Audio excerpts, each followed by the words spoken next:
Bonsoir à tous et à toutes, ravi de vous retrouver sur le plateau d'Equinox ce soir, à moins de 4 semaines du principal rendez-vous électoral de l'année 2018. Des voix continuent de s'élever pour émettre des réserves, voire relever des insuffisances criardes sur le code électoral camerounais. Les observateurs de la chose électorale évoquent très régulièrement des opérations électorales entachées d'irrégularité, la faute à un code électoral loin d'être juste et équitable. Pire encore, la limitation supposée du nombre d'observateurs nationaux indépendants. Organisation d'élections libres et transparentes au Cameroun, le difficile pari, on en parle ce soir parce que c'est le fait du jour.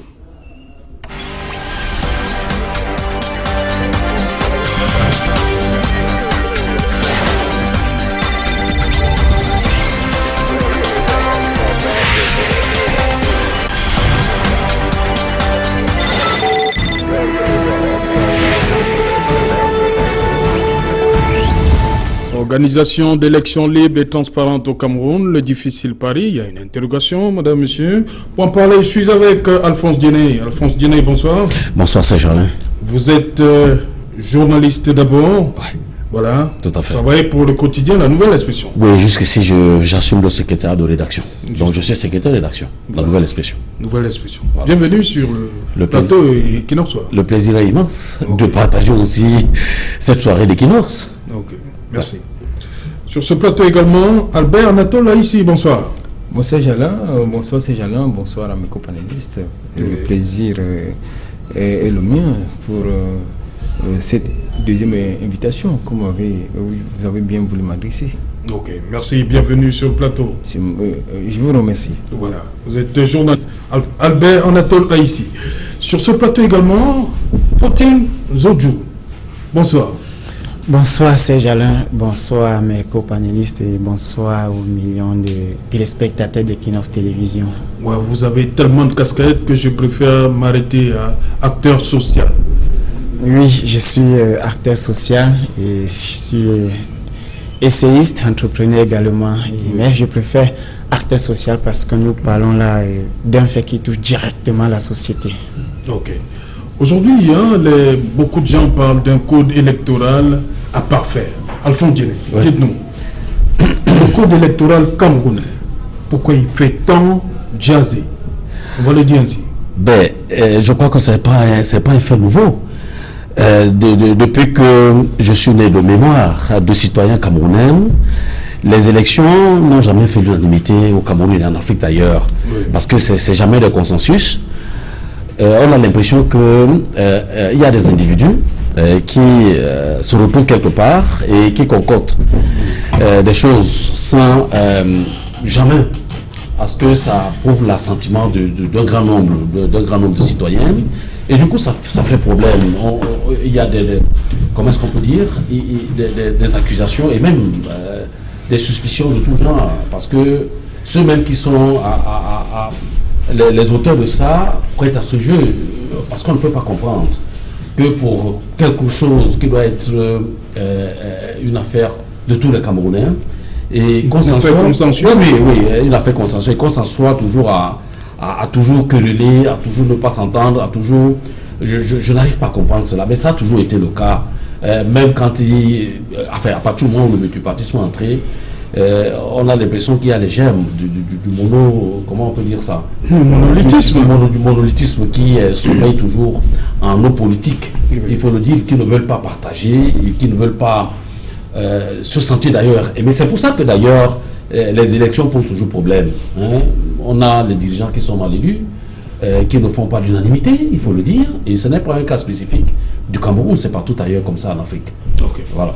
La malédiction africaine, c'est ça? Bon, moi j'appelle ça, si ce n'est pas la malédiction, je ne sais pas quel terme, parce que malédiction, le mot semble être faible. Ah, c'est faible? Oui, c'est faible. Je ne sais pas. Le temps qu'on y est, je crois que je vais trouver un qualificatif à donner à cela, parce qu'on ne peut pas comprendre. On a l'impression que les gens sont dans un autre monde et ils ne travaillent pas pour leur pays. Et vraiment, je parle en toute citoyenneté, ne sont pas dans leur pays, ou alors ils pensent que après eux, ça doit être le chaos. Parce qu'ailleurs, vous ne pouvez pas penser que les gens bagarrent parce que chacun veut laisser sa marque. être leader. C'est-à-dire qu'après moi, il faut qu'il y ait une histoire qui reste. Mais en Afrique subsaharienne, il faut le dire, après que vous passez, rien ne reste. Et puis, on a vu faire de vous oublier. En France, on peut dire la loi Djené qui va rester. Qui va rester, mais ici, il n'y a pas de loi Idjo, le loi Philippe Nanga, le loi ceci, mais voilà. Je ne sais pas, peut-être un jour on va arriver le loi pour le dire. Bon. Et que ça soit dans le bon sens, parce que ça va être quelque chose qui va rester pour la postérité. Voilà. Vous l'avez dit, vous avez annoncé Philippe Nanga, lieu et place. Bonsoir Philippe Nanga. Bonsoir. Bonsoir. Bienvenue sur le plateau Equinox Soir. Merci. Vous êtes le coordonnateur de l'ONG Un Monde à Venir. Oui. Vous êtes les questions électorales, ça c'est votre affaire. Hein? Disons que les questions de démocratie et les droits de l'homme, c'est nos deux axes, nos deux thématiques, voilà, qui occupent l'essentiel de nos activités. Et au regard du contexte, évidemment, la question électorale, elle est désormais quotidienne dans notre équipe, parce que l'élection est au centre des questions de démocratie. C'est un moment capital d'évaluation de la qualité de la démocratie. Et comme nous travaillons à accompagner la construction d'une société démocratique, c'est un moment pour nous qui nous concentre énormément, parce que nous devons en profiter pour détecter, n'est-ce pas, les goulots d'étranglement qui existent encore, qui persistent encore. Djené, que je salue, Alphonse, que je salue sur le plateau, disait: est-ce que c'est pas une malédiction? Non, c'est pas une malédiction. Il faut simplement faire un travail technique, n'est-ce pas? Vous étiez justement à Yaoundé, où il y avait un atelier de renforcement des capacités, les CAM et les autres acteurs du processus. Et vous avez dit comme ça que le code électoral reste à parfaire. Philippe Nanga. Bien entendu. Parce que vous appuyez sur quel élément, par exemple? 2 ou 3 éléments. Il y a beaucoup d'éléments dans le... On ne va pas tous les citer. Le premier élément, c'est des éléments qui sont des articles favorables à la fraude électorale. Je prendrai le cas du bulletin des candidats. La plupart des acteurs concurrents politiques ont toujours souhaité avoir un bulletin unique pour éviter l'achat de voix à travers l'achat des bulletins des adversaires. C'est-à-dire, une fois qu'on a voté, on vous demande de ramener le bulletin des autres. Voilà. Je prendrai d'autres cas comme la question des procès-verbaux qui posent toujours des problèmes parce qu'on sait qu'il y a des preuves de falsification des procès-verbaux. Et donc, malheureusement, au niveau des contentieux, la loi indique que en cas de conflit, c'est le procès verbal de l'ECAM qui fait foi. Et comme par hasard, très souvent, quand il y a conflit entre les partis politiques, très souvent entre le parti au pouvoir et les partis de l'opposition, il se trouve que le procès verbal du parti au pouvoir correspond à celui de l'ECAM qui doit arbitrer, et donc du coup, la faveur va sur le procès verbal du parti au pouvoir, parce que l'arbitrage doit se faire par ECAM. Ça veut dire que vous avez 10 candidats, on a 9 candidats, voilà, et donc vous avez 9 procès verbaux. Parce qu'il y en a 13 en fait qui sont prévus, mais parlant un par candidat, ça fait 9. Plus 10 celui de l'ECAM, je ne compte pas les 3 autres. Vous arrivez au contentieux, vous avez les 8 autres partis politiques qui ont un procès verbal avec des résultats identiques, et vous avez celui d'un 9e candidat qui n'est pas le même. On va à l'arbitrage, il se trouve que celui du 9e candidat correspond à celui de l'ECAM. On remet en question, donc on ne valide pas les 8 procès verbaux qui sont identiques. On donne profit au seul candidat dont le procès verbal est identique à celui de l'ECAM. Vous voyez que c'est un problème. Et il y a beaucoup de choses comme ça dans le code électoral. Il y a des choses comme le calendrier électoral qui reste indécis, qui reste approximativement, j'allais dire, précis.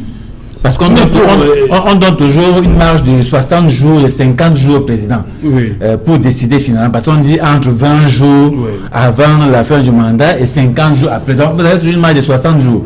Et vous voyez, 60 jours, c'est énorme. C'est énorme pour que les candidats se préparent. Donc le président peut décider le premier jour du 60e jour ou bien le dernier jour. Donc ça aussi, nous pensons que c'est des choses qu'il faut corriger. Parce que les normes quand même indiquent que je veux dire, la programmation, le calendrier électoral doit être connu de tous les acteurs concurrents. Donc il y a beaucoup de germes de conflits dans le code électoral.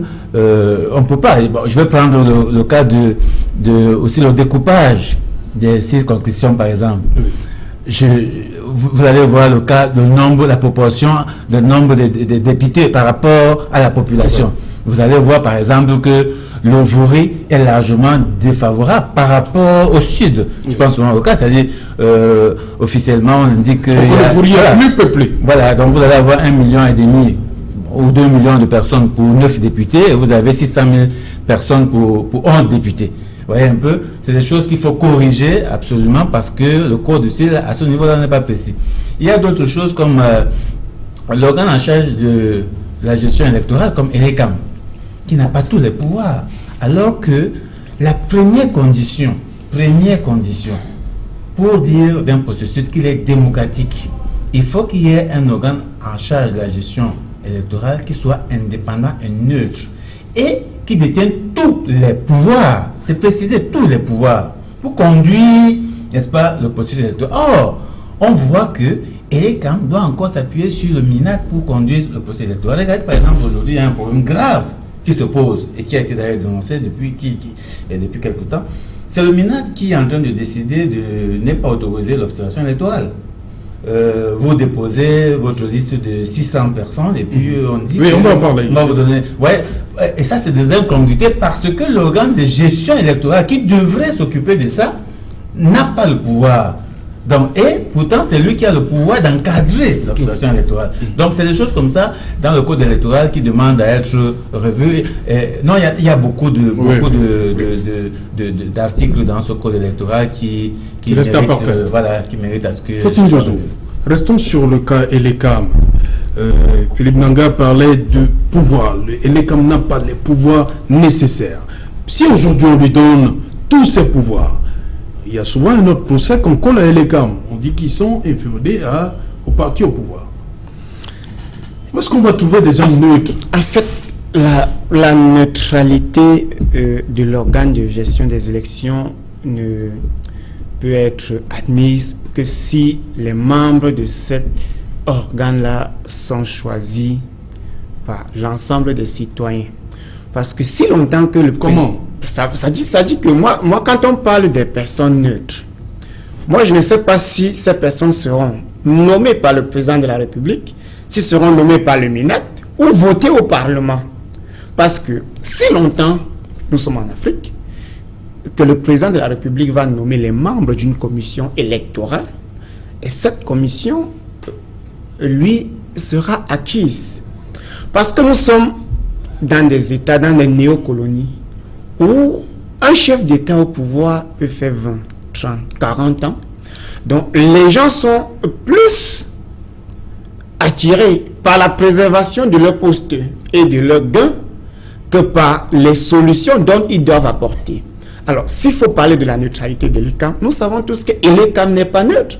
Le chef d'État peut nommer et révoquer le directeur comme et quand il veut.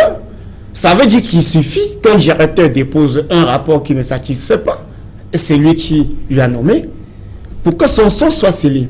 Cependant, si ELECAM avait ne serait-ce que les pleins pouvoirs d'organiser les élections sans avoir besoin du MINAC, je pense que malgré qu'il soit, que cet organe soit nommé par le président de la République, on devrait avoir quand même quelques ajustements démocratiques, quelques ajustements consensuels capables de conduire le processus électoral. Malheureusement, ELECAM, après être nommé par le président de la République, doit encore subir le diktat ou l'orientation du ministère de l'administration territoriale. Alors la première conséquence est que le vrai ELECAM, c'est le MINAC.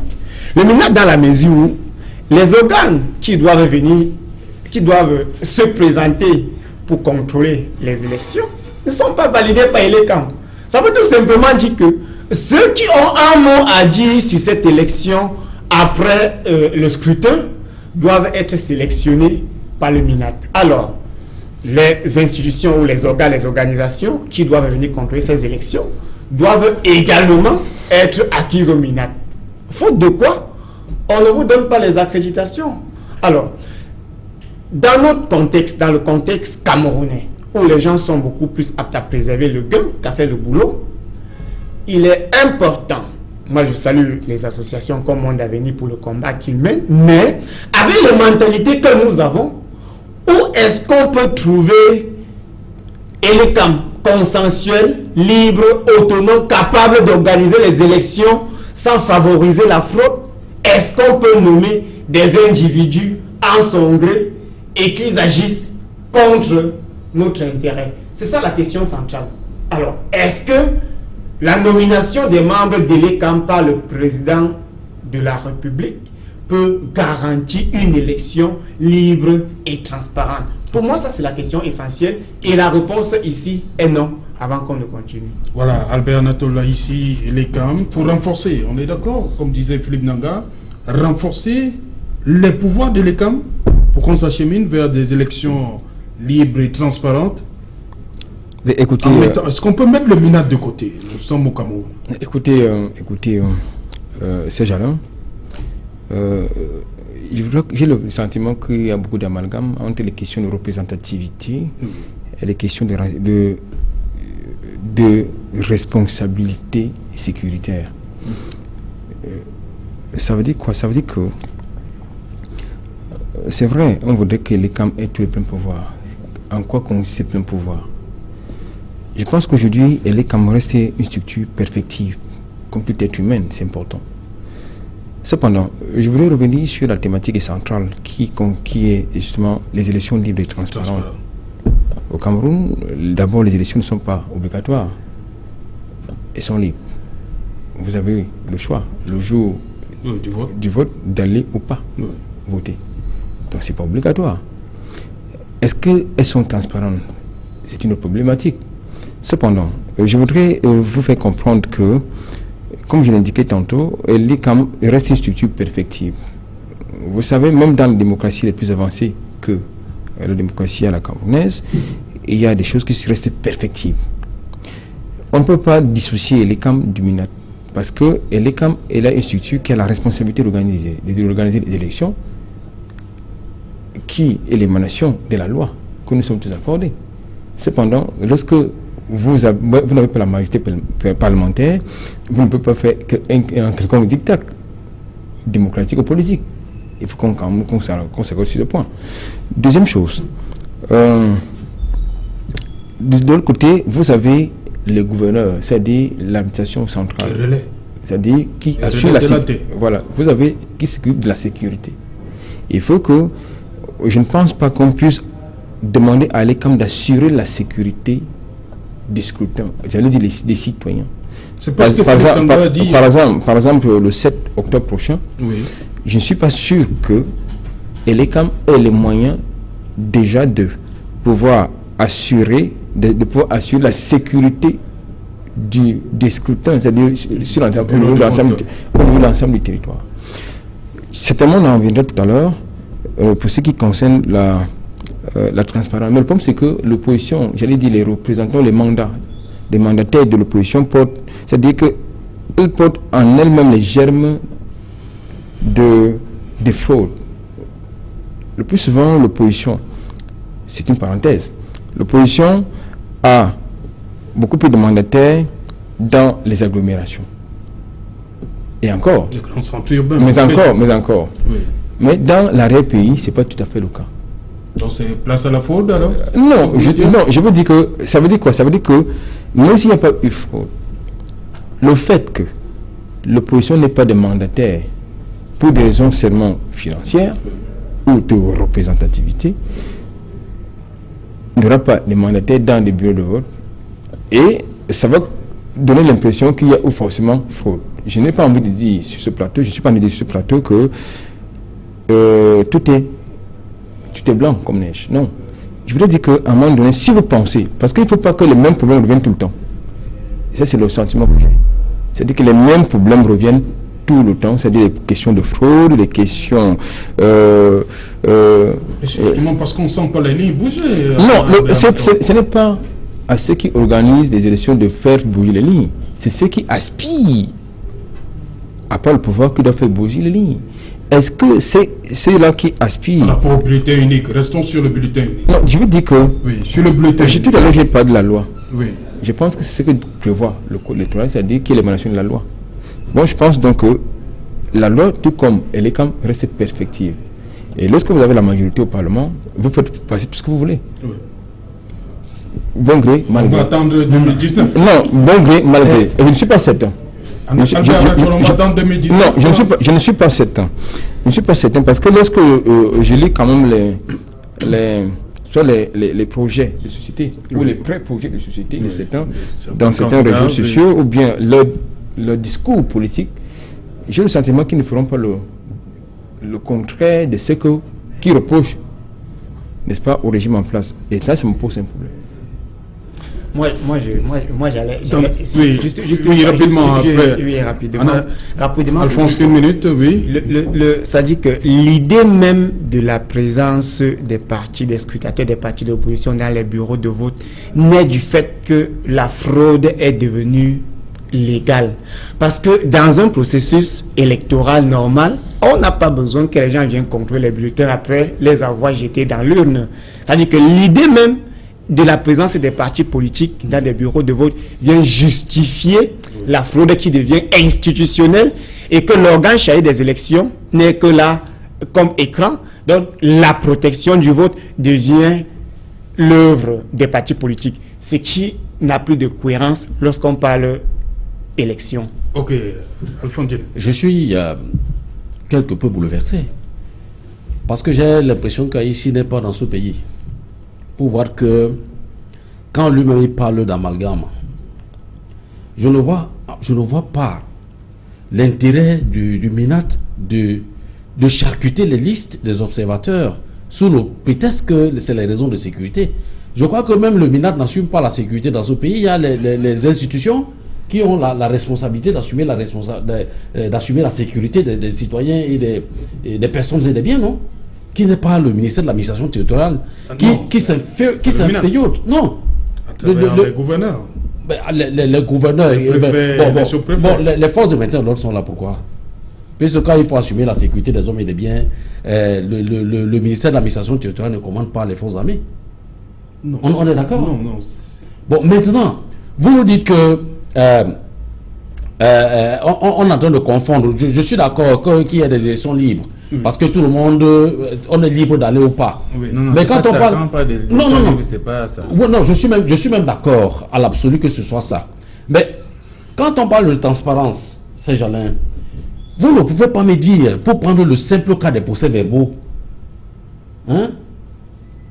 que vous sortez dans une élection, tout le monde, les mêmes signatures sont dans les mêmes procès-verbaux. Mais on dit que quand il y a contentieux, vos histoires, là, on appelle ça vos machins là, non plus de valeur devant l'autorité judiciaire. Oui, c'est seul le PV de l'ECAM qui fait foi. Même si les mêmes signatures se retrouvent dans les mêmes documents, on commence à vous suspecter. Est-ce que là, il faudrait encore dire qu'on est dans quel monde? Et puis quand on parle de transparence également, j'ai bien peur.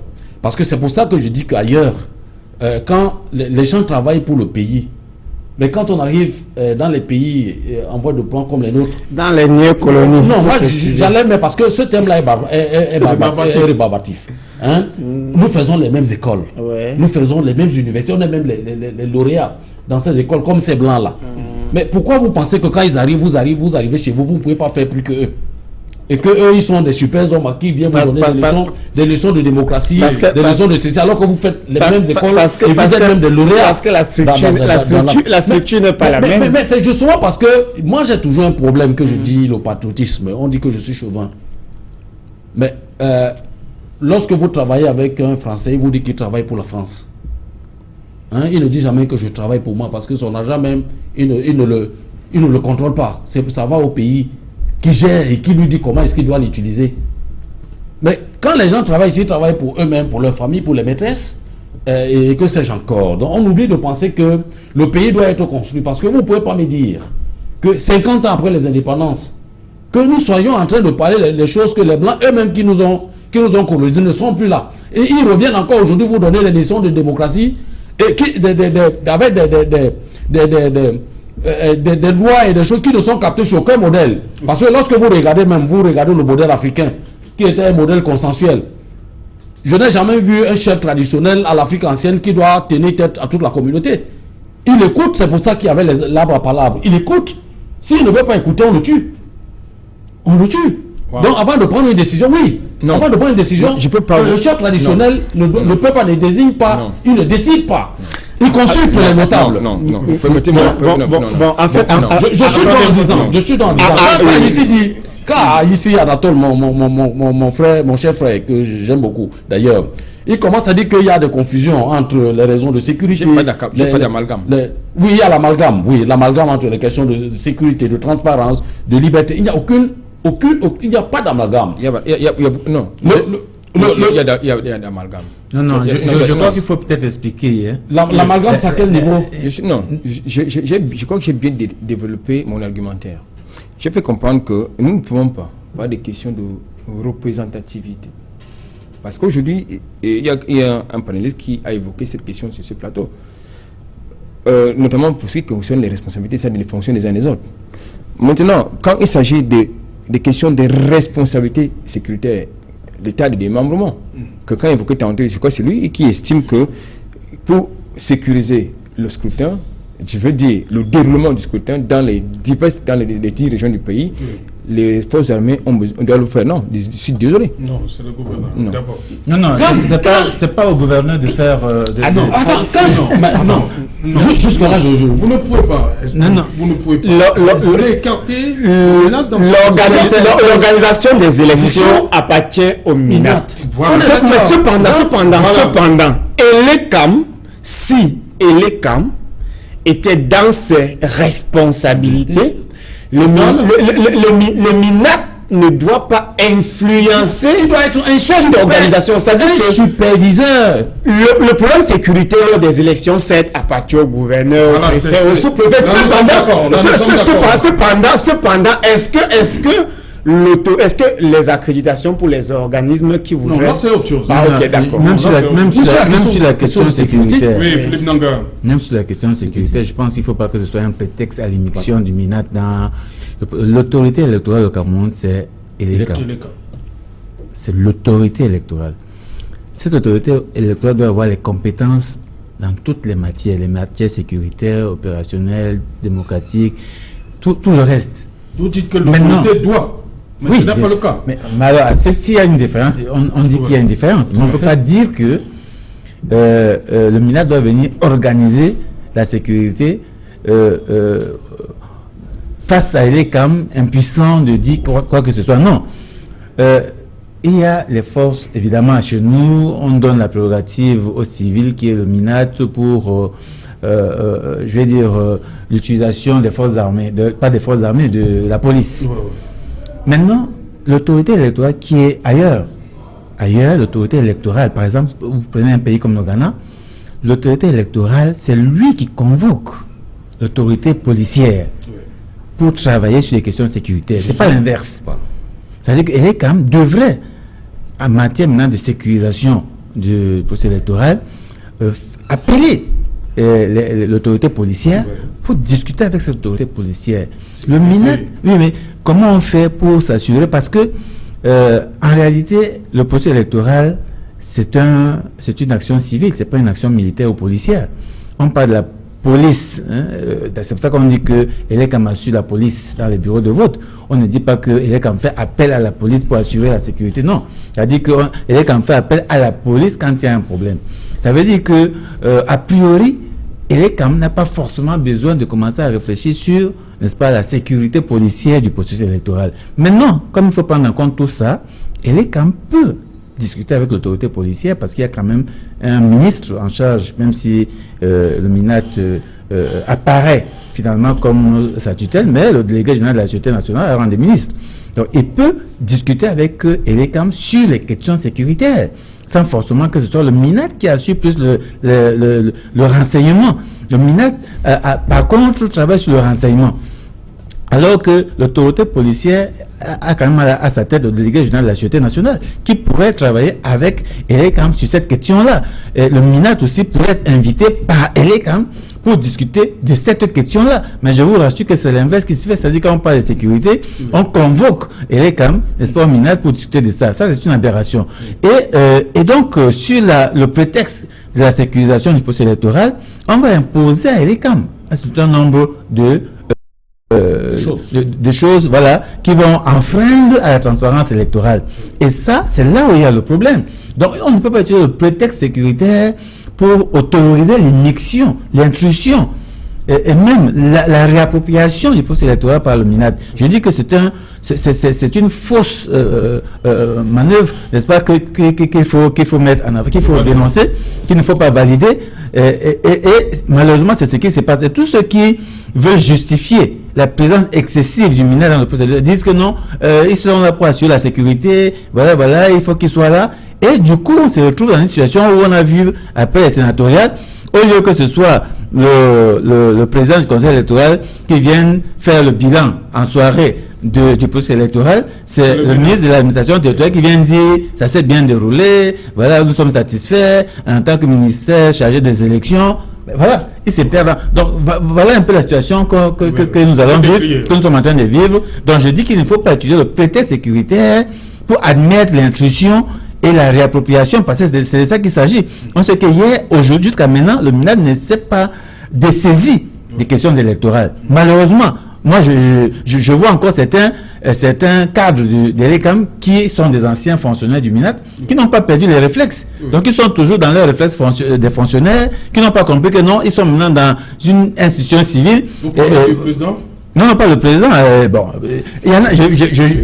J'étais à une réunion avec quelqu'un qui, je veux pas le citer ici. Ils se connaissent à l'ECAM, parce que ce qu'il faut dire, on parle aujourd'hui de la neutralité, de l'indépendance de l'ECAM. C'est pas le fait de l'institution, c'est le fait des personnes surtout. C'est le fait des personnes. Parce qu'on parle de neutralité, c'est pas neutralité par rapport à un parti, c'est neutralité par rapport aux institutions, par rapport à l'État. Et même si le président a encore les réflexes, bien sûr, le président peut vous nommer, le président, l'acte nominatif n'est pas un problème. Oui. Le problème, c'est l'attachement que vous avez envers cette personne-là. Oui. Et donc, vous n'arrivez pas à vous défaire dans votre fonction. C'est ça qu'il s'agit. Okay. C'est pas parce que vous êtes nommé par le président, alors que la loi vous donne l'autonomie, vous refusez d'utiliser cette autonomie parce que vous pensez que comme le président vous a nommé, vous êtes redevable envers le président et donc vous assumez votre fonction. Albert Natola ici, le MINAT est en train de se réapproprier les... Non, je n'ai pas envie qu'on fasse une fois de plus l'amalgame entre les sorties de pistes tout récemment du MINAT. Les sorties de pistes, c'est-à-dire qui s'était mis tout récemment. On a beaucoup d'exemples. Il y a beaucoup. J'ai pas de récemment. Oui, mais parler de la sénatoriale. Les sorties, les pistes récemment du MINAT par rapport à son émission dans la gestion de certaines formations politiques. Il ne faut pas qu'on confonde. Non, c'est pas seulement ça. Il y a beaucoup aujourd'hui, le MINAT au Cameroun, le ministre de l'administration territoriale, c'est l'équivalent du ministère de l'Intérieur. Ça veut dire qu'il a des pleins pouvoirs au niveau de la sécurité. Donc, cet aspect, on ne peut pas le négliger, c'est important. Parce que ça dépend du niveau de la sécurité. C'est important. Le niveau de sécurité, ça concerne la sécurité intérieure, je précise bien. Maintenant. Même la sécurité intérieure, il faut savoir qu'à un moment donné, il y a la troisième force qui n'est pas sous la responsabilité du ministre. Je vous écoutez, M. Nanga. Donc, je tiens à te dire qu'il ne faut pas qu'il y ait des amalgames là-dessus. Ça, c'est important de préciser. Tout à l'heure, j'ai indiqué fort à propos, à savoir que notre loi, tout comme le code ou l'ECAM, le code électoral, ou tout comme l'ECAM sont perfectibles. Ça veut dire qu'il y a des choses à parfaire ou encore à faire. Donc il ne faut pas qu'on fasse comme si notre démocratie était centenaire. La démocratie camerounaise n'est pas centenaire comme ce n'est pas les autres. Même si les autres, c'est perfectible. Non. Ça, c'est important. C'est trop léger. mais- C'est trop léger.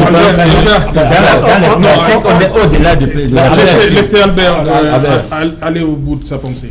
Voilà, merci de me donner la parole. Donc, voilà, donc, disons que aujourd'hui, la loi donne la latitude au président de la République, j'allais dire la loi fondamentale, donne la latitude, n'est-ce pas, au président de la République de nommer les membres de l'ECAM. Après consultation des autres forces. Je parle de la loi fondamentale. Oui, elle précise après consultation des autres Ça veut dire que forces. si nous sommes d'accord sur ce point, c'est bien. Mais sauf que La c'est loi pas fait fondamentale comme ça. donne la latitude au président de la République, n'est-ce pas, de nommer les membres de l'ECAM. Maintenant, vous n'allez pas lui, parce que cette nomination est discrétionnaire. C'est important aussi de le préciser.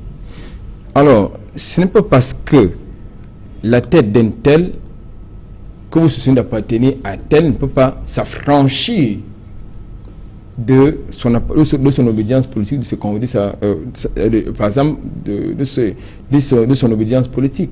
Non, moi je pense que M. Eno Abraham, qui est le patron de l'ECAM, je crois quand même que depuis qu'il est arrivé, il a montré, il a créé une rupture, il me semble, entre certaines méthodes que nous décrions et ce qui se passe. La preuve, c'est qu'aujourd'hui, même si c'est contesté comme d'habitude, il y a un code de bonne conduite qui s'impose à tous, à tout le monde, même si c'est contesté comme d'habitude. Moi, je crois que finalement, on ne sera jamais d'accord sur rien. Si on continue à vivre constamment de manière permanente dans la suspicion collective. Albert, vous parlez de perfectible, vous dites que c'est des hommes, mais c'est depuis de nombreuses années c'est une arnaque. Le terme perfectible est une arnaque. Je vous en prie. Oui. C'est depuis de nombreuses années que la société civile demande que quelque chose soit fait, mais on a comme l'impression que de l'autre côté, on se bouche les oreilles. Non, c'est pas comme tout à l'heure j'ai parlé. Vous savez, le problème c'est la loi. Hein. Oui. La loi, c'est la loi. Elle est ce qu'elle est, mais c'est la loi. Et lorsque je parle de la loi, c'est notre code de conduite qui s'impose à tout le monde. Sauf que cette loi... Non, c'est important. Maintenant, est-ce que les gens qui prennent les décisions sont minoritaires ou majoritaires? Oui. Mais s'ils sont majoritaires, ils ont certainement le droit ou la latitude de prendre les décisions, même si parfois c'est contesté, encore que même si c'est impopulaire ou c'est peut-être adéquat, il y aura toujours matière ou sujet à contestation. Ça, c'est aussi la vérité. Donc moi, je pense donc qu'il faut quand même qu'on avance. Parce qu'aujourd'hui, on a envie de mettre le Cameroun, la démocratisation camerounaise au même niveau que la démocratisation en Grande-Bretagne, aux États-Unis ou en France. Non, on veut la mettre au même niveau que celle de Bénin. Mais attends, je n'ai pas besoin d'aller.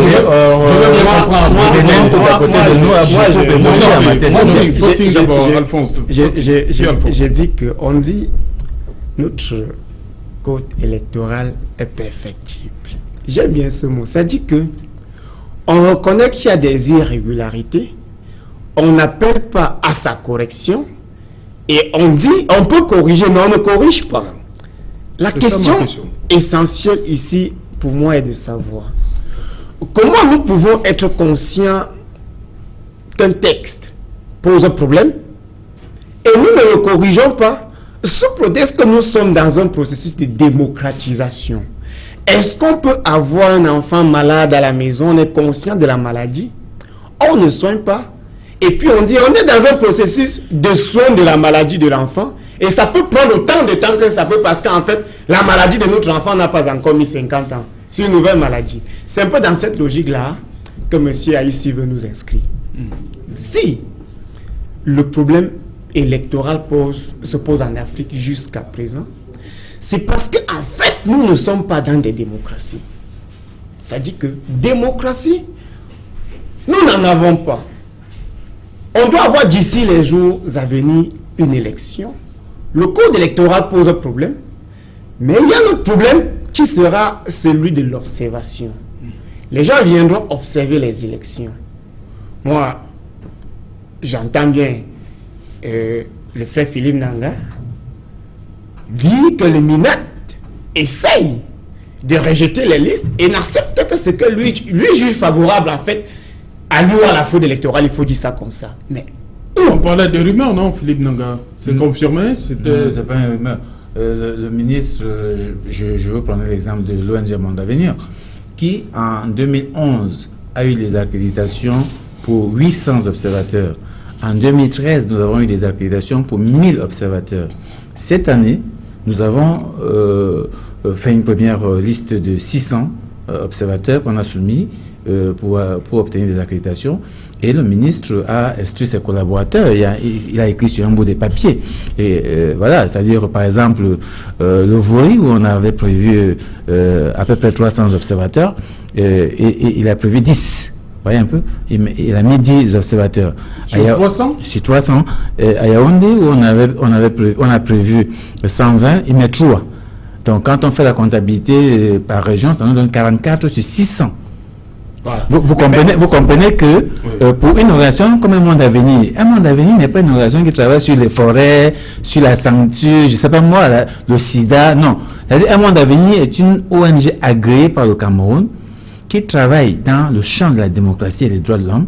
Ça veut dire que le gouvernement du Cameroun a, en nous donnant cet agrément-là, acté que nous avons la compétence. Nous avons la compétence pour agir. Non, c'est au-delà de l'agrément d'ONG, ce n'est pas l'existence, c'est la compétence, c'est l'expertise dans le domaine. Hein? Les associations ont le récépissé, mais quand vous êtes ONG, ça veut dire que vous avez démontré que vous avez l'expertise et la compétence dans le domaine. Mais vous ne pouvez pas, après qu'on ait reçu 800 000 observateurs, nous allons faire souvent l'observation électorale à l'extérieur. Vous avez dit, là vous êtes à combien? 40? 44 sur 600 demandés. J'espère que ça va être corrigé parce qu'on a introduit une requête, mais ça d'abord, et on n'est pas les seuls parce qu'il y a beaucoup d'organisations qui m'ont appelé pour me dire, on m'a appelé au MINAD, voilà, moi j'avais 35, on m'a donné 8. Un autre me dit, nous on avait demandé 120, on nous a donné 32. Ainsi de suite. On ne sait pas sur quelle base, voilà, et donc il attribue ses places. Je vous dis ça, c'est scandaleux, et on a l'habitude de dire que non, les ONG internationales, tout ça ont des agendas et tout. Mais je me pose sur la question si ce n'est pas de l'intérieur que les agendas se trouvent, parce qu'il n'y a aucune raison que les observateurs endogènes, comme on appelle, ou citoyens, ou locaux, qui aient de la restriction. Parce que l'observateur local est d'abord un électeur. Oui. Et tout électeur est potentiellement un observateur. Parce qu'on ne peut pas vous empêcher en tant qu'électeur de faire l'observation électorale, c'est-à-dire de suivre le processus électoral. Par conséquent, il est complètement incompréhensible qu'on dise à des électeurs que non, vous n'avez pas le droit d'observer. Ça n'a pas de sens. Ça n'a pas de sens. L'observation électorale est un acte citoyen. C'est pour ça d'ailleurs qu'au-delà de 2, 3 ou 4 000 observateurs ou 10 000 observateurs que la société civile est en train de mobiliser, nous appelons tous les citoyens camerounais à faire l'observation électorale. Ça veut dire les 6 millions de Camerounais inscrits sur le fichier électoral, nous demandons à ces 6 millions de s'inscrire comme observateurs, c'est-à-dire d'aller voter et de rester là pour surveiller leur vote jusqu'à la proclamation des résultats. Alors vous ne pouvez pas interdire à ces gens-là de le faire.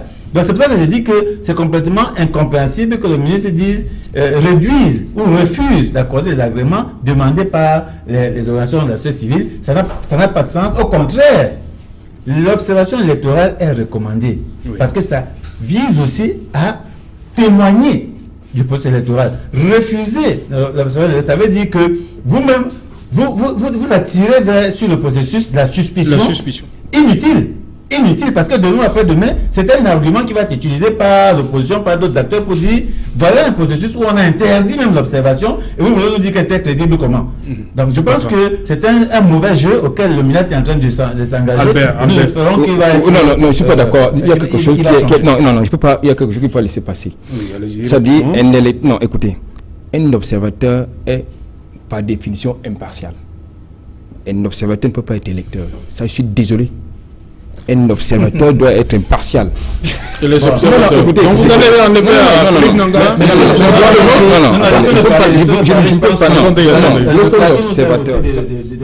Lorsqu'on est observateur, ça veut dire qu'on n'a pas de parti pris. Non, vous parlez du droit de vote, Albert. Non, je dis que lorsqu'on est observateur, il s'est défini comme étant de la société civile. Oui. Par exemple, est-ce que Philippe Nanga, le 7 octobre, ne doit pas accomplir son devoir? Non. J'appuie mon argumentaire sur ce qu'il a dit, M. Nanga. J'ai dit, il s'est défini comme étant société civile. Par essence, par définition, la société civile est apolitique. Bon, non, c'est pas la politique non partisan. Par essence. Non partisan. Même si elle n'est pas confondre même si, non partisan et politique. permettez, même si dans le contexte démocratique, quelqu'un qui est de la société civile n'est pas neutre. Ça n'existe pas. Mais quand il me dit que un observateur est par essence un électeur. Local. Non, là, quand Bon, la question, est-ce que les membres de l'ECAM doivent voter? Voilà, c'est une belle question. Parce que si un simple observateur ne peut plus être électeur, est-ce que les membres de l'ECAM, qui sont d'abord les responsables du processus électoral, est-ce qu'ils ont le droit de vote? Non, les seuls qui nous répondent. C'est peut-être mieux comme ça. Allez-y, continuez, Albert. Bon, il me semble qu'il n'y a que... Allez-y, continuez à développer. Alors, une minute. Non, je suis en train de dire que...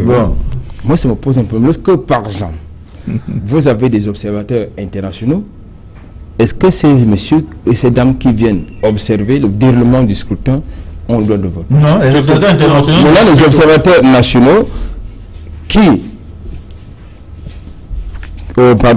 du moins appartiennent à la société civile, qui ont le droit de vote. Moi, ça me pose un peu parce que lorsqu'on est observateur et électeur, ça veut dire qu'on a... Non, lorsqu'on est observateur et électeur, ça veut dire qu'on a un parti pris. Et le parti pris, c'est que on a un choix. On a fait un choix. Donc moi, je me dis que... Moi, je pense que je ne peux pas accepter que monsieur n'en me fasse croire qui peut être observateur et être impartial. Et l'organe de gestion électorale, comment les membres des je dis que dans l'observation qu'on m'a appris à faire, ce n'est pas d'aller dire que je suis le candidat du RDPC, du MRC, de ceci. Je suis un citoyen, je ne peux pas voter. L'observation consiste à observer le bon déroulement du processus électoral. Je parle bien des observateurs pour rester le cas du Cameroun ou les observateurs nationaux qui vont là pour observer le processus de déroulement, mais qui sont d'abord des citoyens camerounais, parce que la première même des conditions qu'on nous dit pour être observateur, il faut d'abord s'inscrire, avoir son carte d'électeur.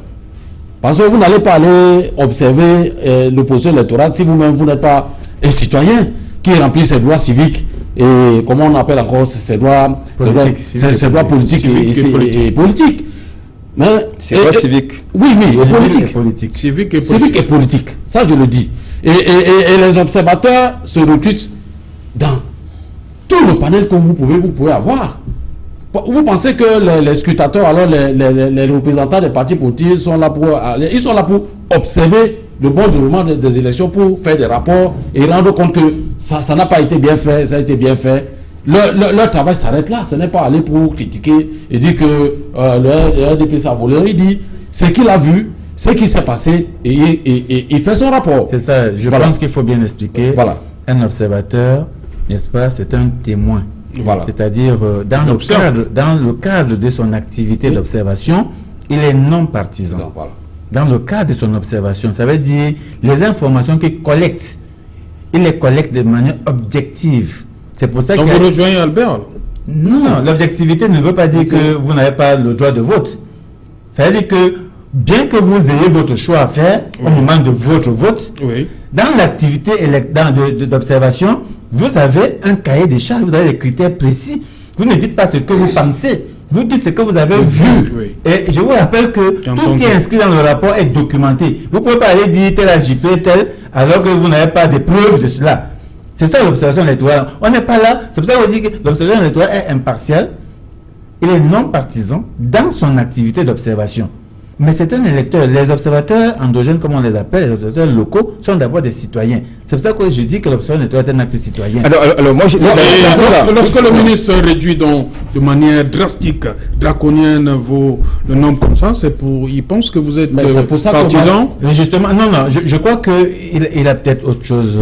Moi, j'ai introduit... Parce que c'est énorme. Nous avons introduit une requête, comme d'autres organisations. J'ai d'ailleurs introduit une demande d'audience parce que même ses collaborateurs ne sont pas capables de me donner une réponse, donc j'ai demandé à le rencontrer pour qu'il nous donne, n'est-ce pas, l'explication à cette décision-là. Maintenant, nous espérons que peut-être qu'il vient d'arriver à ce poste-là, peut-être qu'il n'avait pas compris le travail de l'observation et qu'il a pensé que c'était des gens qui ne s'y connaissent pas. Et voilà, je pense que ses collaborateurs ont certainement eu le temps de lui donner une explication, parce que si ça persiste, ça va être une très mauvaise image, un très mauvais signal qu'on va donner pour ce processus-là.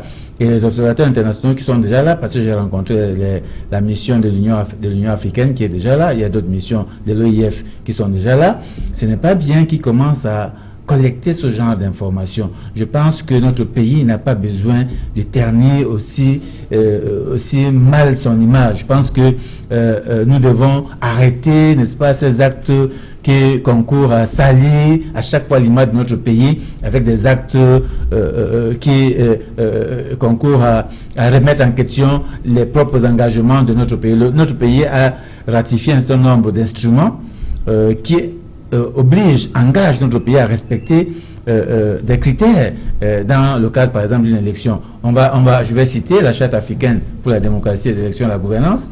Je vais citer le Pacte international relatif aux droits civils et politiques.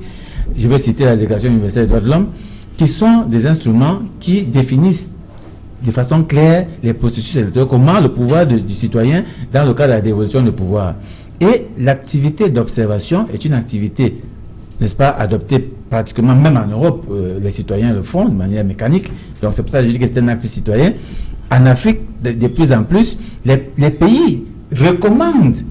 Je vais vous dire, nous, là au Gabon, j'ai chaque fois obtenu l'accréditation pour observer au Congo, même en Guinée équatoriale, on ne m'a jamais interdit d'aller observer là-bas. Au Sénégal, non, là, vous êtes un étranger. On y va. Oui, mais justement, si eux vous laissent, justement, alors que vous êtes justement étranger, oui. Parce que c'est justement quand vous êtes étranger, vous avez plus d'autorité là-bas. Oui. Combien de fois les locaux?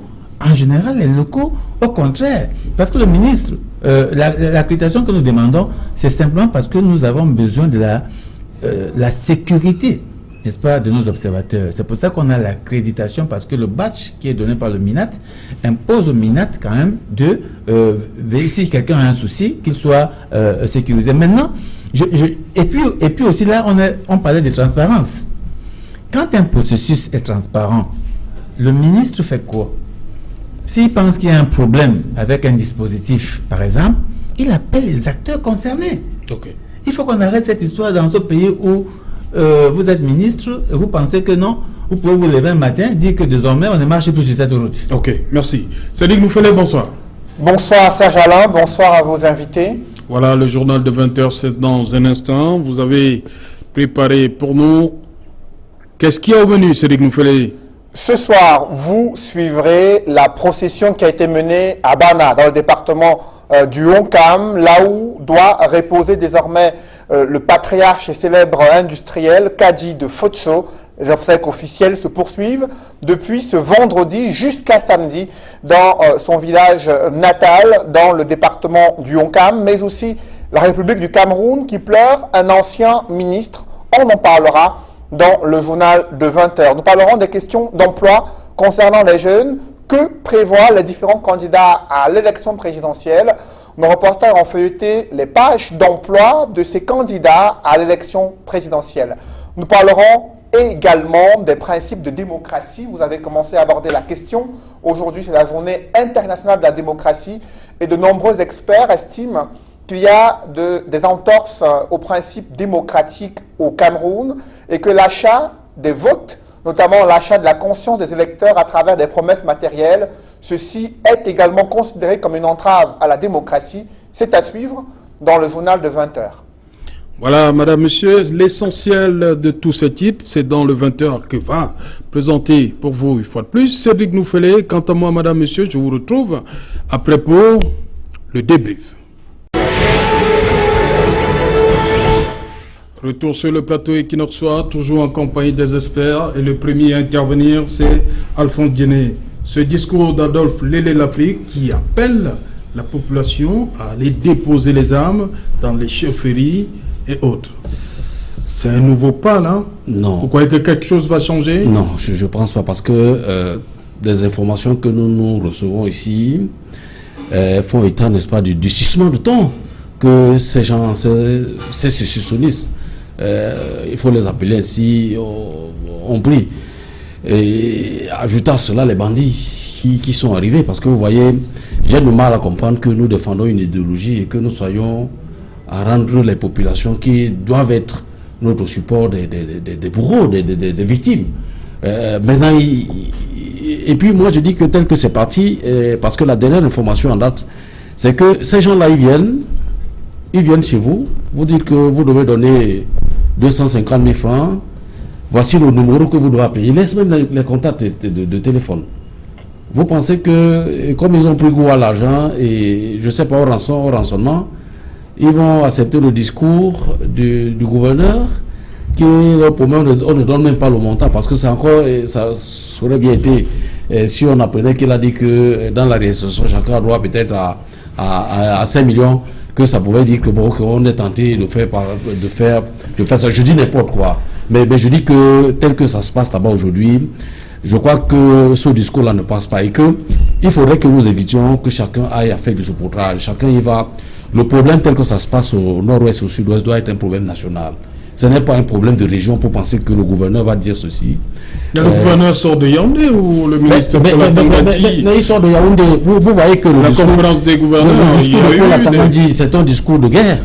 Ce n'est pas un discours d'apaisement. Vous pensez qu'il va sortir là et au sortir là, il va dire que à aucun moment je n'ai vu. Vous voyez quand quelqu'un dit, il prend celui de dire que les élections vont se tenir dans les 360 communes du Cameroun. Par tous les moyens, il a bien précisé par tous les moyens. Ça va se tenir. Vous pensez que c'est quelqu'un qui veut l'apaisement en l'état actuel de la situation au nord-ouest et au sud-ouest?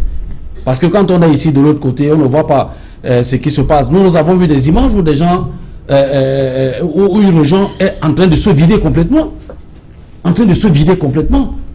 Ceux qui opèrent là aujourd'hui, c'est des gars qui sont installés, qui ont pris de nouvelles habitudes, qui sont dans un état de guerre. Et vous allez leur dire de déposer les armes, sans même leur donner les garanties qu'après le dépôt des armes, on ne viendra pas vous parce que les deux parties sont en conflit.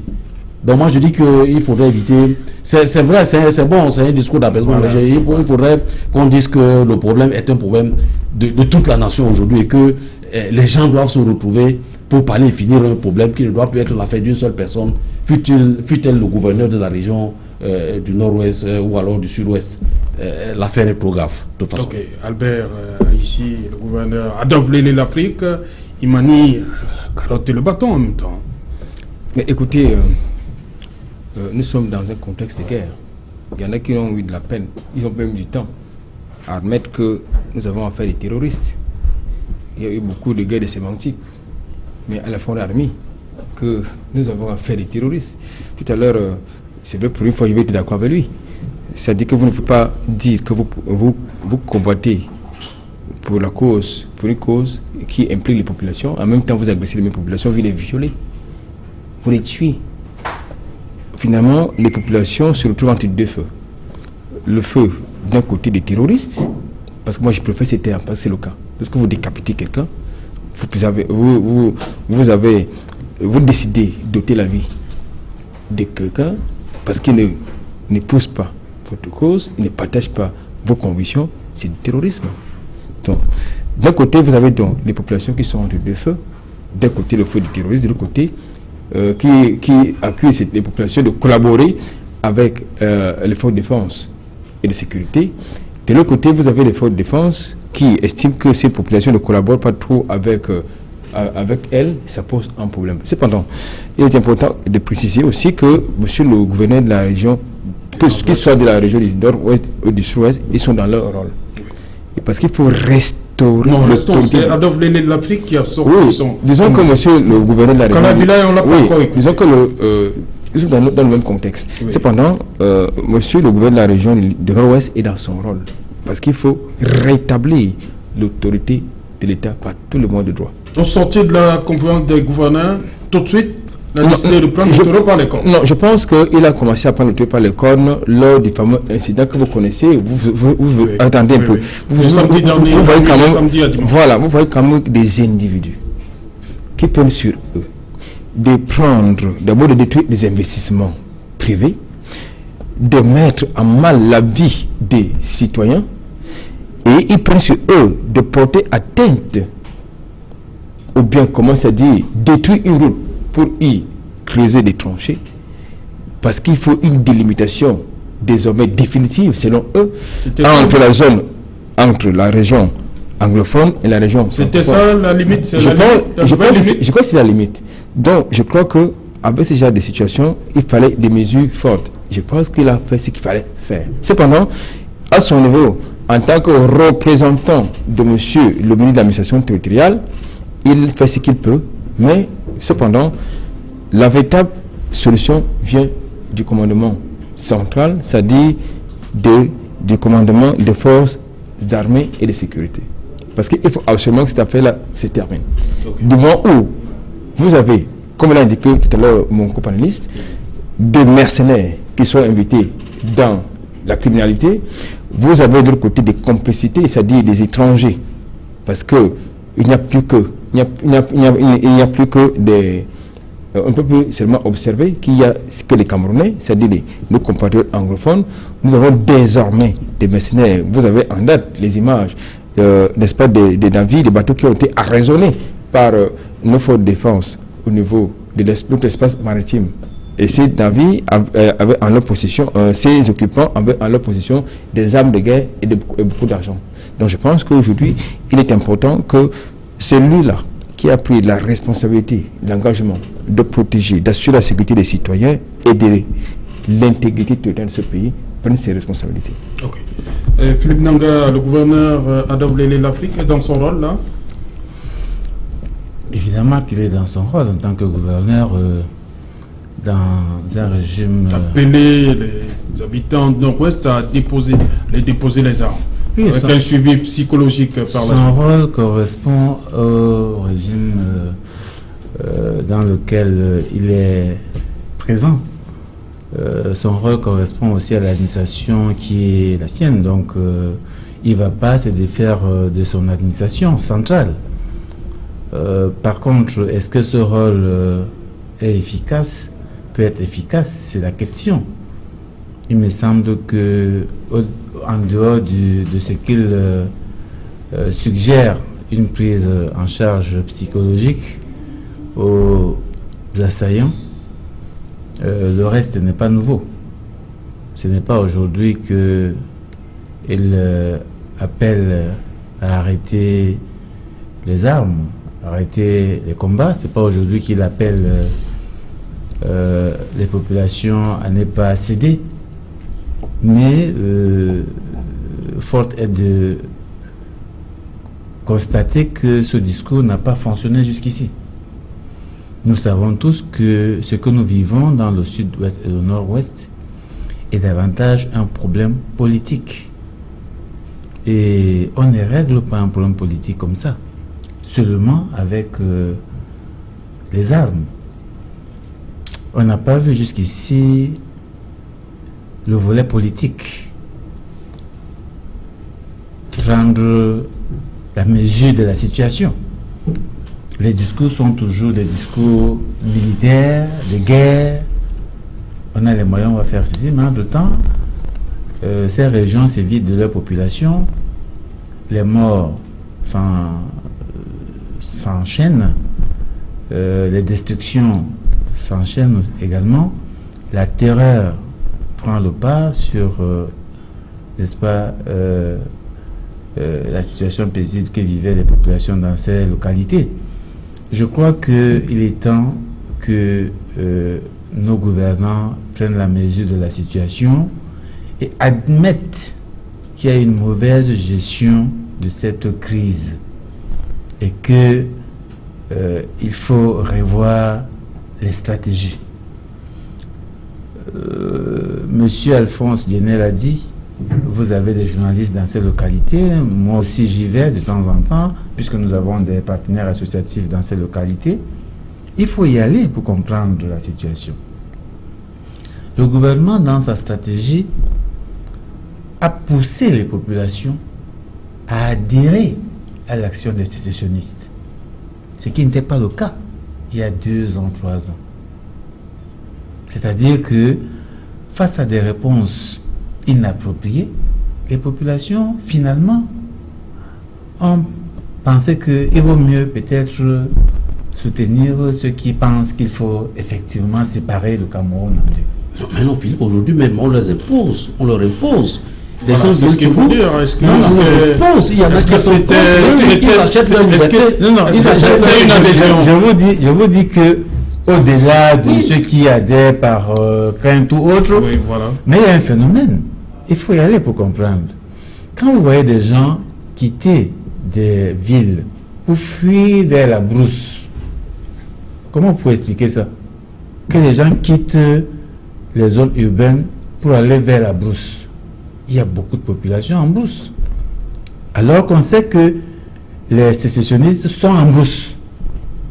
Il faut y aller pour comprendre ce qui se passe là-bas. Ils se sentent en sécurité. Mais justement, allez-y, vous êtes journaliste, allez faire une enquête là, vous allez voir que les populations quittent les zones urbaines pour aller vers les brousses. Pourquoi les populations vont en brousse? Il faut vous poser cette question. Aujourd'hui, il y a une confusion parce qu'il y a des bandits, les coupeurs de rue qui se sont introduits dans la danse.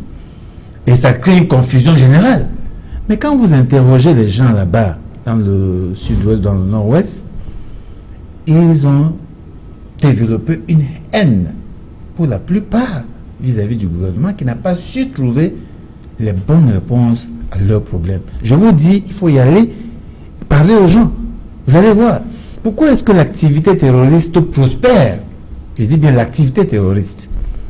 Elle prospère parce que il y a comme une sorte de complicité avec les populations. Mais là, Philippe, les avis sont partagés aujourd'hui parce que il y a d'un côté, oui, je vais un peu dire, il y a d'un côté cette option que vous dites et de l'autre côté, parce que les dernières informations et les derniers sondages, les dernières enquêtes que nous avons pu fournir, nous avons pu avoir possession chez nous à la nouvelle expression, c'est que les gens même, de par le caractère violent de ceux qui sont censés défendre une idéologie, va à leur contre eux aujourd'hui, parce que vous avez vu les images où on prend un enfant à l'école, on coupe ses bras. Monsieur Djené, si vous avez demandé à vos correspondants, puisque on y va, ces endroits-là, voilà, donc je vous dis, on est tout au moins, nos activités associatives nous appellent à être au contact des associations là-bas. Donc la semaine dernière, j'y étais encore au sud-ouest. Donc on parle de population, on cherche à comprendre, parce qu'on cherche quand même des réponses. Faites attention, parce que ça c'est ce que nous, ici, je vous dis, quand vous allez là-bas, ils font le distinguo entre les bandits qui sont rentrés dans la danse et les sécessionnistes. Ils font le distinguo. Quand vous interrogez, vous parlez aux gens là-bas, ils font bien pour dire que voilà, aujourd'hui, il y a d'autres personnes qui sont rentrées dans la danse, comme vous avez dit, qui en font aujourd'hui une profession. Mais ce n'est pas les sécessionnistes qui ils le disent. Que non, nous on sait que ce n'est pas ceux qui font ça. Il y a des bandits qui sont rentrés, il y a des coupeurs de route qui arnaquent les commerçants et tout le reste. Oui. Donc ils font le distinguo. C'est nous ici qui disons non, les sécessionnistes sont... Non. Parce que quand eux, ils savent très bien que non, cet acte-ci n'est pas posé par ces gens-là. Je vous dis parce que aujourd'hui, nous avons formé des animateurs, vous le savez très bien, Monde Avenir, à des animateurs de terrain dans les régions du Cameroun qui sont là pour faire la sensibilisation sur la question de la participation électorale et autres. Depuis 2 mois et demi pratiquement, nos animateurs ont arrêté le travail parce que vous ne pouvez plus parler, n'est-ce pas, même au centre-ville de Boya. Vous ne pouvez pas parler d'élection. Qu'est-ce qui explique ça? Je dis au centre-ville, nos animateurs ont arrêté, ont suspendu le travail. Au centre-ville de Boya. Vous ne pouvez pas vous mettre au centre-ville, vous commencez à sensibiliser les gens pour dire que vraiment il faut qu'on participe. Personne ne veut entendre parler d'élection, même au centre-ville de Boya. Ça vous dit quoi? Ça vous dit qu'il y a comme un mot d'ordre qui est partagé par tout le monde. Ils ne le disent pas de vivre, mais quand vous parlez aux gens individuellement, je vous dis qu'ils ont une haine, n'est-ce pas? Non, je ne peux pas être d'accord. Je ne peux pas être d'accord. Je vais vous donner la parole. Je vous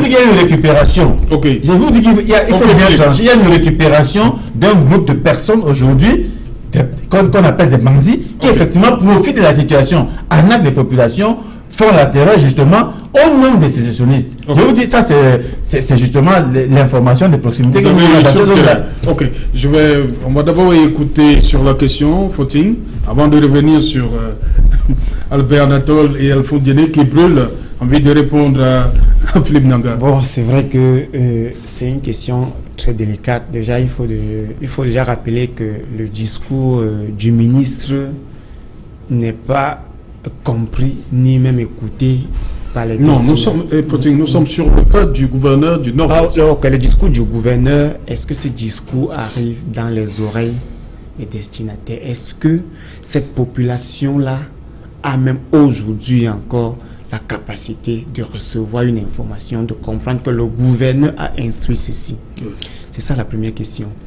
Est-ce que c'est que nous avons ici en ville comme information, est-ce que ceux qui sont sur le terrain dans cette zone-là perçoivent la crise comme nous la percevons? C'est très important parce que j'ai comme l'impression que jusqu'à présent, peu de personnes se saisissent véritablement de la situation.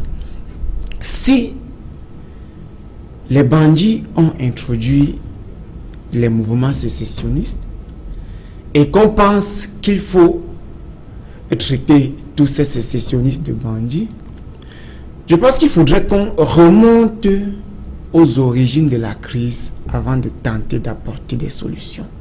Comment nous l'avons gérée? Comment est-ce qu'elle a évolué? Qu'est-ce que nous n'avons pas fait en cours de chemin pour arrêter cette crise? On ne se lève pas un matin pour une situation aussi critique et on pense qu'un simple discours suffit. Certes, le gouverneur est dans son rôle, mais ce rôle n'est pas efficace parce que je l'ai dit sur ce plateau il y a encore une semaine que ce que nous disons ici, ou nous lançons ici comme message n'arrive pas dans l'oreille de ces populations-là. Les terroristes, les terroristes ou encore les Ambazoniens, quant à eux, ont malheureusement pu attirer la sympathie d'une frange de la population. Même si elles sont 10%, ça devient très dangereux. Parce que la faim dans une crise, lorsque la pauvreté intègre une guerre, stopper devient très difficile parce que les gens n'y vont plus par idéologie, mais ils y vont parce qu'ils ont besoin de subsistance. Vous avez vu la guerre du Darfour. Lorsque la sécheresse est venue retrouver la guerre, tout le monde était devenu militaire. Les enfants demandaient à être enrôlés pour avoir une boîte de sardines afin d'aller nourrir leurs parents. Philippe Nanga dit quelque chose de très pertinent. Nous avons des villes, des arrondissements, des départements où des gens habitent. Les gens quittent les départements au lieu de rentrer à Bouya ou de se réfugier vers Douala. Ils pouvaient la brousse rejoindre les sécessionnistes. Pourquoi? Parce que ces sécessionnistes en brousse peuvent avoir un bout de pain, une boîte de sardines, et qui malheureusement leur proposent une sécurité, alors que cette sécurité parfois n'est qu'éphémère. Ça veut dire que il y a d'abord une manipulation dans cette crise, c'est que nous avons voulu d'abord manipuler l'opinion. Les sécessionnistes ont pris la même option. La manipulation de l'opinion au niveau de la zone anglophone, parce que lorsque nous avons une image ici et que nous attribuons aux sécessionnistes, dans la zone de guerre, les sécessionnistes attribuent cette image à l'armée et ont une méthode de communication qui leur permet de faire croire à une frange de la population sur le terrain que c'est l'armée qui commet des exactions. Mais nous savons tous que l'armée ne peut pas couper des têtes et abandonner en bordure de route. Nous le savons. Mais est-ce que cette population le sait? Est-ce que cette population intègre ça? Mais est-ce que le discours du gouverneur, est-ce que nous avons des capacités de pénétrer cette population partout où elle se trouve pour lui donner la vraie information et leur dire que l'armée est dans la zone pour leur protection et non pour le terroriser, et que ceux qui empêchent la paix dans cette zone sont des terroristes? C'est cette capacité-là que nous devons aujourd'hui rechercher, et que le discours du gouverneur ne reste plus seulement un discours à médiatiser qui à un moment donné ressemble à une sorte de buzz, mais que ce soit une véritable démarche qui consiste à aller vers des populations et leur dire: nous sommes venus vous tendre la main, nous sommes là pour vous protéger, ensemble reconstruisons la paix. Dans le contexte actuel, je ne suis pas sûr que le gouverneur même peut prendre ce risque d'y aller, parce que la situation s'est détériorée et puis de la manière la plus grande. Oui, moi je voulais dire quelque chose. Vous voyez, il faut qu'on fasse attention avec les analyses que nous faisons étant ici. L'ancien Premier ministre Peter Mafani est allé là-bas 2 fois de suite. Il a réuni des gens. Il est ressorti avec un rapport. Qu'est-ce que le rapport dit? À chaque fois dans ce rapport, il y a les mêmes conditions qui apparaissent. Relaxer les personnes arrêtées. Démilitariser la zone. C'est pas moi qui le dis. C'est dans les rapports de Peter Mafani. C'est des rapports qu'on peut contester, Philippe. Non, non. Maintenant,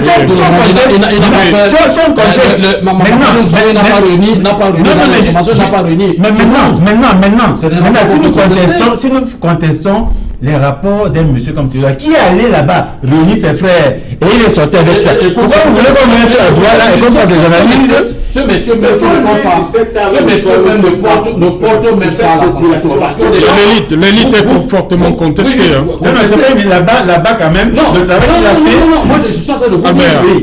Le travail qu'il a fait, vous savez d'abord que quand ce monsieur prend, il a d'abord tenu un discours assez xénophobe. Non, pas Peter Mafani. C'est pas vrai. Ah bon, oui, vous confondez. Je suis en train de confondre. Vous êtes en train de confondre. Je vous dis que jusqu'ici, Peter Mafani a réuni les différents leaders là-bas. Merci. Et il en est sorti avec un rapport. Albert voulait réagir. Merci à vous. Maintenant, c'est lui, son rapport contesté. Vous voulez donc qu'on prenne le rapport de qui en considération? Merci. Le rapport de qui en considération, comment on sait déjà là où est parti le point, on a déjà tous ces éléments. Merci, Fatih. On va écouter. Il a dit c'est une volonté politique et il faut que les gens comprennent qu'il y a un problème et que les gens s'asseyent pour... Ok, merci Alphonse. Albert. Je veux d'abord rectifier 2 choses que j'ai entendues sur cette table. La première, c'est qu'il y a une haine viscérale, une haine qu'entretiennent nos compatriotes de la zone anglophone au niveau, à l'endroit de ceux qui nous dirigent. Moi, j'ai quand même fait contestable, un fait qui conteste cette déclaration-là, cette vision des choses. C'est-à-dire qu'aujourd'hui, si vous allez dans les établissements publics, bilingues ou anglophones, vous voyez quand même qu'il y a un flux d'élèves qui a envahi, n'est-ce pas, qui ont envahi ces établissements. Aujourd'hui, au départ, on était à 80 élèves par classe. Aujourd'hui, vous avez une centaine par classe. Ça veut dire que ces parents tiennent absolument à ce que leur communauté puisse poursuivre leur scolarité dans la zone francophone. Deuxième chose qu'il est important aussi de noter ici, c'est que pourquoi est-ce que le Cameroun a réussi à régler la question de la lutte contre Boko Haram? Parce qu'il y a eu une adhésion des populations. Okay. Je pense qu'aujourd'hui,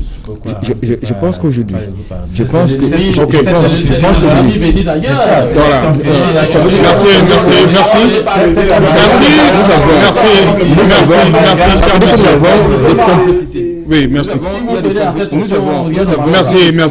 Je l'ai évoqué. Oui, merci. Il y a des complicités au sein de la population. Parce que la plupart, prenons le cas des Amazoniens, ce sont des parents, ce sont des frères, des sœurs, et je ne vous vois pas, monsieur Autou, en train d'aller dénoncer votre frère qui est devenu extrémiste, qui est devenu radicalisé.